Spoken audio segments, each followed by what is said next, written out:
step, what we plan to do, because of the time, the lack of time actually is what it amounts to, which is 2 weeks. The intention is we will not have time to go through the standard procedural process here in the House, that this bill will be referred to rules. And rules as a committee obviously is one of the steps along the way. And so they'll take up the bill like any committee would for discussion and to exec the bill. So that's the intention. So go straight to rules on Monday? Yes. And exec the bill? Yes, that's correct. And try to get to the floor on Tuesday? I'd have to check with the floor leader if there's a way. If we could do that, that would be good, just because of the calendar's working against us. So if not Tuesday, then Wednesday.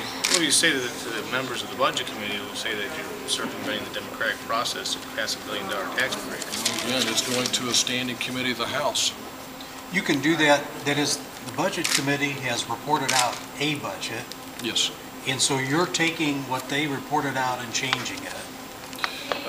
For bills 18, 19, and 20, that is correct. Okay, and so it doesn't have to go back to them. It goes to whatever committee the Speaker assigns it to. So, And normally, again, as everyone knows, every appropriations bill goes through the Rules Committee. So again, it helps us from a timing standpoint simply to, instead of 2 committees, to go to 1 committee. There's a public hearing, and I'll be bringing the bill forward and testifying in front of the Rules Committee instead of the Budget Committee. so this will be a new package of spending priorities that you've developed. Yes, again, looking at that $2 billion, as I said before, we plan to leave a significant amount on the side for next year, but to take what we have developed both in economic stimulus from the standpoint of building projects and infrastructure, as well as looking at the tax decrease for the state of Missouri. I take it the Rules Committee members could amend this. No, they can't. No, they can't. Again, the balancing rule does apply because it doesn't matter what committee or if it's on the House floor. So the House rules still apply no matter what committee it goes to. So amendments are always. So the reason I ask that is you're going from one committee where there are like 25, 30 members from all over the state, 29, Exactly. excuse me, and you're now giving basically, what, 7, 8 people basically final say over the composition of this bill? Well, it's not final say because the bill still comes in front of 163 members. Final say is the wrong word, but a Right. pretty substantial say in what's in it. Do you really think that's a good idea?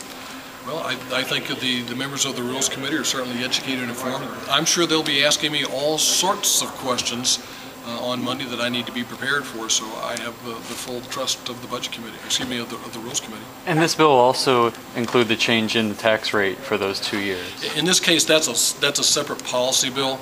Okay, so when will that be filed? My understanding is today. I'm not working on that bill, obviously. I have my hands full trying to work on the stimulus bill. Okay. I heard So- that we just tacked on to a Senate bill. Again, that's the policy side, although I'm always interested in the policy side. As I said, I have my hands full on the appropriation side, so I try not to get into other people's sandboxes because I have enough to do. Representative, can you speak about the $7.7 million that was not passed in the House about the children's health insurance? Oh, the S-CHIPs? Yes. As I understand, an amendment was offered on the Senate floor and the amendment was defeated.